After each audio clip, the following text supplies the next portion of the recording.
Markus pasal 13. Khotbah tentang akhir zaman.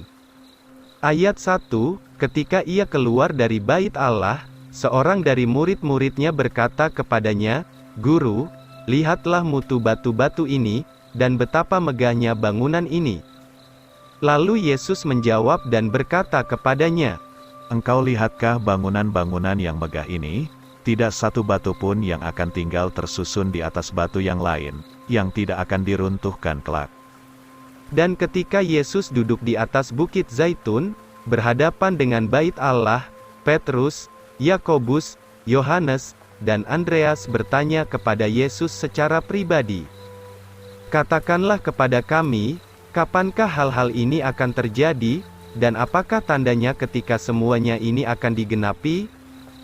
Dan Yesus menjawab mereka dan mulai berkata, "Perhatikanlah, jangan seorang pun menyesatkan kamu.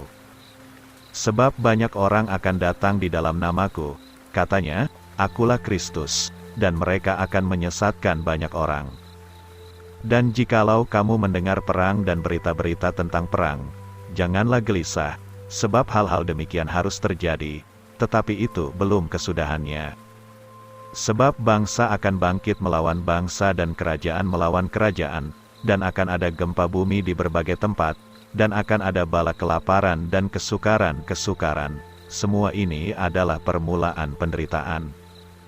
Tetapi perhatikanlah dirimu sendiri, sebab mereka akan menyerahkan kamu kepada Sanhedrin, dan di dalam sinagoga-sinagoganya kamu akan dipukuli, dan kamu akan dibawa menghadap pemerintah dan raja-raja karena aku menjadi suatu kesaksian bagi mereka. Maka Injil harus diberitakan lebih dulu kepada semua bangsa.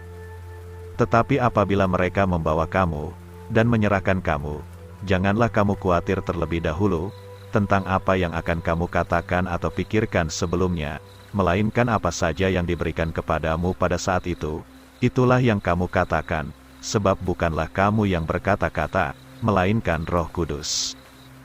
Dan saudara akan mengkhianati saudaranya sampai dibunuh. Demikian juga bapa terhadap putranya, dan anak-anak akan bangkit melawan orang tuanya, sehingga menyebabkan mereka dibunuh.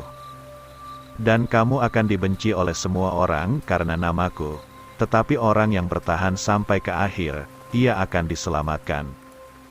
Siksaan yang berat dan Mesias-Mesias palsu. Ayat 14. Tetapi apabila kamu melihat kekejian dari kebinasaan itu berdiri di tempat yang tidak patut, seperti yang dikatakan oleh Nabi Daniel, hendaklah orang yang membaca itu mengerti, maka orang yang ada di Yudea, hendaklah lari ke gunung. Dan biarlah orang yang di atas sotoh rumah janganlah turun ke dalam rumah, atau masuk untuk membawa apa-apa keluar dari rumahnya. Dan orang yang ada di ladang, janganlah ia berbalik pulang kembali, untuk mengambil pakaiannya. Tetapi celakalah orang yang hamil, dan yang menyusui bayi pada waktu itu.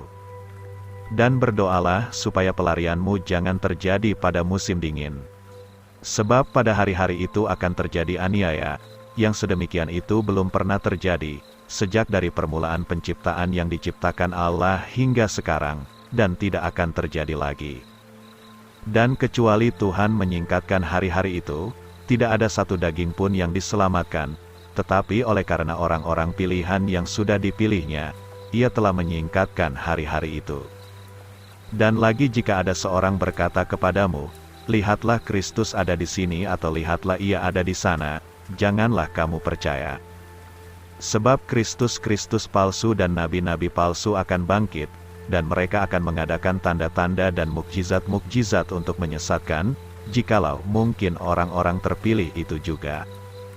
Tetapi perhatikanlah olehmu, lihatlah, aku sudah mengatakan lebih dahulu segala perkara ini kepadamu.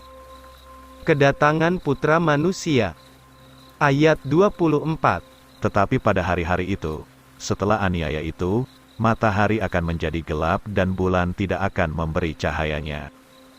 Dan bintang-bintang di langit akan gugur, dan kuasa-kuasa di langit akan diguncangkan.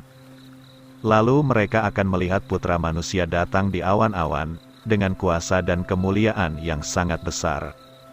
Lalu ia akan menyuruh malaikat-malaikatnya, dan mengumpulkan orang-orang pilihannya dari keempat penjuru angin, dari ujung bumi sampai ke ujung langit.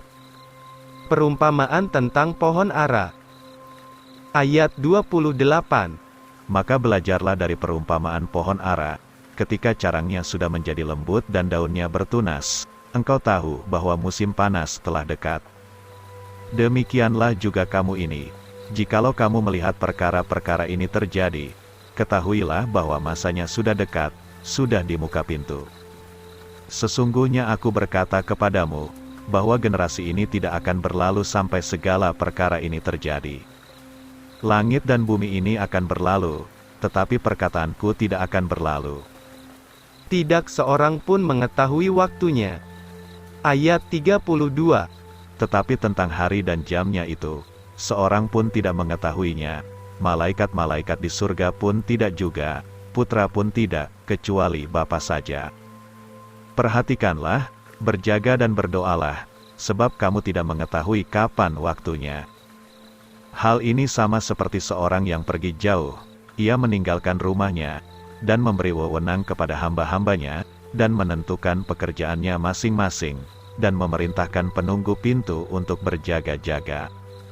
Karena itu berjaga-jagalah kamu, sebab kamu tidak mengetahui kapan tuan rumah itu datang, pada sore hari atau tengah malam, atau saat ayam berkokok atau pada pagi harinya. Supaya jangan ia tiba-tiba datang, mendapatkan kamu sedang tertidur.